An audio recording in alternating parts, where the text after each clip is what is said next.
Donc, en géométrie, un petit rappel sur les sortes d'angles et autres définitions que vous avez vues les années antérieures. Premièrement, dans les symboles à reconnaître, quand on va vous parler de droites parallèles, donc on dit des droites sont parallèles si elles ne se coupent jamais, donc à l'œil on le voit bien, mais moi ce que je veux que vous reteniez, c'est le symbole, c'est les deux petites barres. Fait que si vous voyez les deux petites barres obliques, c'est qu'on est en train de vous dire qu'on travaille avec des droites qui sont parallèles. Les droites perpendiculaires, donc deux droites sont perpendiculaires, elles vont se couper en formant un angle de 90 degrés. Donc on voit ici dans le dessin, vous allez voir le petit carré. Donc, on est en train de vous dire qu'ici, c'est un angle de 90 degrés. Et ce que vous devez retenir, c'est le symbole de perpendiculaire. Donc, on a un segment vertical qui croise un segment horizontal. Médiatrice d'un segment. Donc, qu'est-ce qu'on vous donne comme information? Si dans votre problème, on vous parle d'une médiatrice pour un segment, on vous donne deux choses. La médiatrice d'un segment, c'est la droite perpendiculaire. Donc, on est en train de vous dire qu'il y a un angle de 90 degrés dans votre dessin. C'est ce qu'on voit ici. Et ce segment est en son milieu. Donc, la médiatrice coupe le segment en deux parties de même mesure. Donc, si, c'est pour ça que vous voyez les deux petits segments, ça veut dire que de A à M, on a la même mesure que de M à B. Fait que le égal avec la petite vague, ça aussi, c'est quelque chose d'important à savoir. Fait que le égal avec la petite vague, ça veut dire congru, même mesure. Fait que le segment AM a la même mesure que le segment BM. Donc, symbole que vous allez voir régulièrement. Une bisectrice. Quand on parle de bisectrice, on parle d'un angle. Fait que la bisectrice d'un angle, c'est une droite ou encore une demi-droite. On a un point de départ, mais on n'a pas de point pour la fin, qui partage l'angle en deux angles congrus. On dit aussi que c'est un axe de symétrie. Fait que la partie ici, si on faisait l'effet miroir, se retrouverait par-dessus l'autre partie. Si je sais que j'ai un angle de 20 degrés, puis je vous dis qu'au B, la bisectrice, ben, j'ai 20 degrés en dessous aussi. Donc, la bisectrice vous assure que vous avez deux angles congrus. Donc, le égal avec la petite vague. Fait que quand je parle d'angle, je parle de l'angle A au B. Ce qui est important, c'est que la lettre O, ça correspond à la lettre du milieu quand j'utilise trois angles. C'est ce que je vous décris en dessous. Donc, pour nommer un angle, on a diverses façons. On peut utiliser la lettre B qui correspond au sommet de notre angle. Si j'indique un petit nombre à l'intérieur, ben, je peux l'utiliser comme indice. Fait que je peux dire que c'est l'angle B1. Et si je peux aussi simplement dire, ben, c'est mon angle A. Si je veux utiliser trois lettres, comme je vous ai dit, ce qui est important, c'est que la lettre B soit dans le milieu. Fait que je peux l'appeler l'angle ABC. Normalement, on utilise l'ordre alphabétique. Je pourrais l'appeler CBA. Si je veux utiliser l'indice en plus, je peux l'appeler AB1C ou CB1A. C'est vous qui décidez. Des angles adjacents. Donc, trois choses à retenir quand on parle d'angle adjacent. Donc, il faut le même sommet. Fait que si j'ai mon sommet O, il faut avoir un côté commun pour les deux. Fait que si j'ai mon côté commun, qui est mon côté AB, et à l'aide de ce côté commun-là, je dois former deux angles. Un des angles va être situé au-dessus de mon côté commun. Fait que ici, l'angle AOB. Puis l'autre angle, il est placé en dessous. Ici, je viens de former mon angle, le BOC. Donc, on vient de prendre deux angles, on les colle ensemble pour en former un plus grand. Donc, on dit l'angle AOB est adjacent à l'angle BOC. Mais l'angle AOB n'est pas adjacent à l'angle AOC.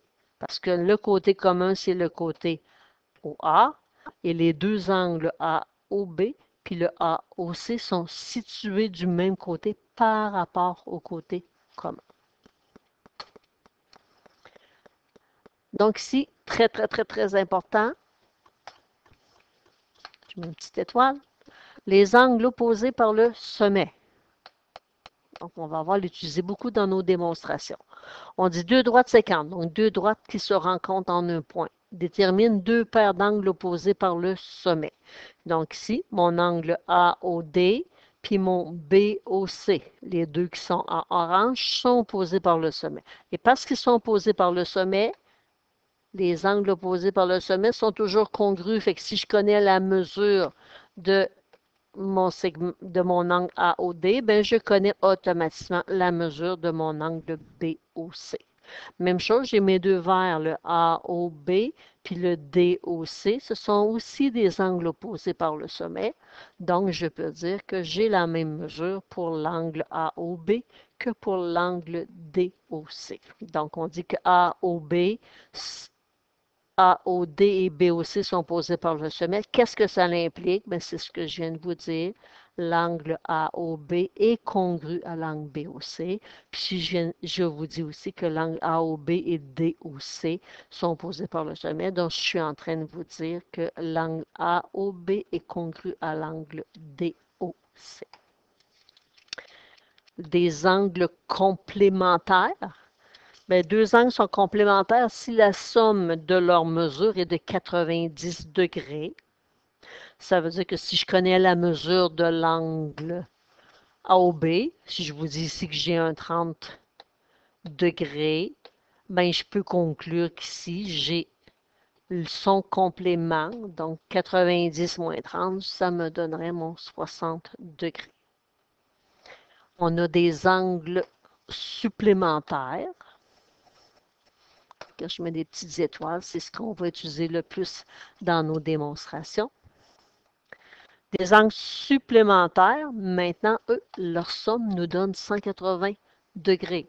Fait que si je connais la mesure de l'angle BOC, si je vous dis ici que j'ai un 60 degrés, bien, vous êtes capable de me calculer l'angle AOB. Pourquoi? Bien, le total des deux, il faut que ça fasse 180 degrés. Fait que 180 moins 60, ça me donne mon 120 degrés. Qui est ici.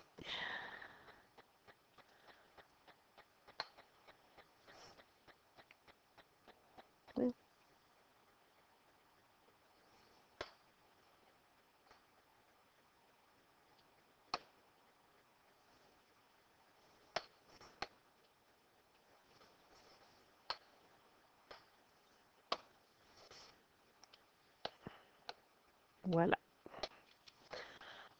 Donc, AOB et BOC sont des angles supplémentaires. La somme de la mesure donne 180 degrés. Donc, on a aussi les angles formés à partir de deux droites coupées par une séquence. Très, très, très important. Donc, 3 étoiles. Vous les avez déjà vus. Il faut les maîtriser. Donc, lorsqu'on a deux droites, ici j'ai ma droite D1, ma droite D2, qui est coupée par une séquence. On vient de former 8 angles qui ont été numérotés 1 à 8. Ici, j'ai la même chose, des deux droites, qui sont coupées par une séquence. Donc, on vient encore de former 8 angles. Ces angles-là portent le même nom. Si je regarde le 1 avec le 3, ils sont opposés par le sommet. Le 2 avec le 4. La même chose ici, le 1 avec le 3, le 2 avec le 4. Le 5, 7, le 6, 8 sont opposés par le sommet. Mais si je regarde le 1 avec le 2, eux sont supplémentaires. On a une belle ligne droite. Ça fait un total de 180 degrés. Le 2 avec le 3, même chose. J'ai un beau 180 degrés. Le 3 avec le 4, j'ai un beau 180 degrés. Puis j'ai le 1 avec le 4. Même chose ici, le 5 et le 8 sont supplémentaires. Le 5 avec le 6 sont supplémentaires. Le 6 avec le 7 avec le 8. J'ai en plus ce qu'on appelle des angles alternes internes. Donc, alterne interne. parler d'angle alterne-interne, il faut vérifier 3 choses. Sommet différent, donc les angles ne se touchent pas. Les angles sont situés de part et d'autre de la séquence. Les angles sont situés à l'intérieur des droites. Fait que pour moi, l'intérieur des droites, c'est cette région-là. Si je prends l'angle 2, je dois prendre un angle qui est situé à droite de ma séquence. Je ne peux pas prendre l'angle qui touche à l'angle 2 parce que j'ai besoin d'un sommet différent. Fait que je vais aller prendre le 8. Même chose ici. Si je choisis l'angle 5 qui est à gauche, il faut que j'aille chercher un angle à droite, mais je ne peux pas prendre l'angle qui lui est collé. Il faut que j'aille chercher l'autre angle qui est à l'intérieur, mais du côté droit de la séquence, parce qu'il me faut des sommets différents. Les angles alternes externes, même chose, 3 choses. Sommets différents, donc des angles qui ne se touchent pas. Les angles sont situés de part et d'autre de la séquence, donc un à gauche, l'autre à droite. Angle situé à l'extérieur des droites des 1 et des 2. Donc, je suis limité aux 4 angles qui sont ici. Fait que si je prends l'angle 1 qui est situé à la gauche, je dois aller chercher un angle à la droite. Fait que je ne peux pas prendre celui qui lui est collé. Je vais aller de l'autre côté, chercher mon autre angle qui est à l'extérieur, donc qui est le 7. Même chose, je vais prendre le 4 avec le 6. Et nous avons des angles correspondants. Les angles correspondants, 3 choses à respecter, sommets différents. Les angles sont situés du même côté de la séquence. Fait que si j'en choisis un à gauche, je dois prendre l'autre à gauche. Un des angles doit être à l'intérieur, puis l'autre à l'extérieur des parallèles des 1 et des 2. Fait que si je prends le 1, je ne peux pas prendre celui qui lui est collé parce qu'ils ont le même sommet. Fait que l'angle 1 est à l'extérieur, je vais aller chercher l'angle 5 qui est à l'intérieur. Si je prends le 2 à l'intérieur, je vais aller chercher l'autre angle du même côté, mais à l'extérieur, qui est le 6. Si je prends le 3 à l'intérieur, je vais aller chercher l'autre angle qui est du même côté, qui est le 7. Puis si je prends le 4, je vais aller chercher l'autre angle qui est situé du même côté, qui est le 8.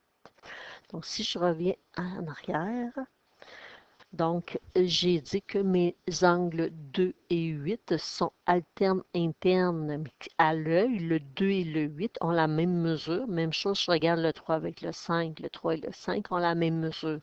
Sauf que si je regarde ici, mon 2 et mon 8 n'ont pas la même mesure. Même chose avec le 3 et le 5. Pourquoi? À cause de mes droites. Dans mon deuxième dessin, mes droites des 1 et des 2 ne sont pas parallèles, mais dans le premier, ils le sont. Fait que si je regarde mes alternes externes, 1, 7 sont congrus, 4, 6 sont congrus. Mes correspondants, 1, 5 sont congrus, 2, 6 sont congrus, 4, 8 sont congrus, 3, 7 sont congrus, mais ce n'est pas vrai dans l'autre dessin. Fait que pour s'assurer que nos angles alternes internes, alternes externes ou correspondants sont congrus, il faut absolument avoir des droites qui sont parallèles. Fait que note, les angles alterne interne,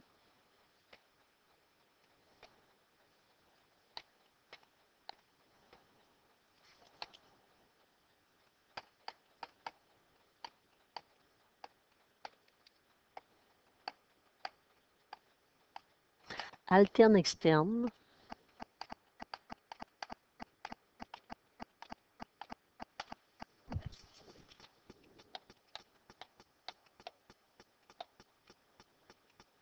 et correspondant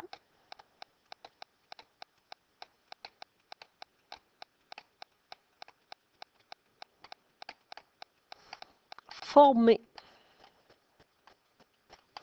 par des parallèles, par des droites parallèles.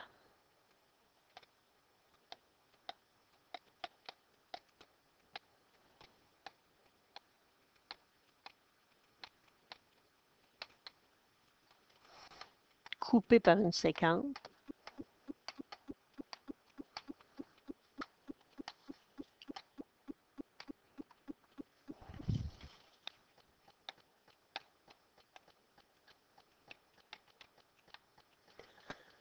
sont toujours congrus.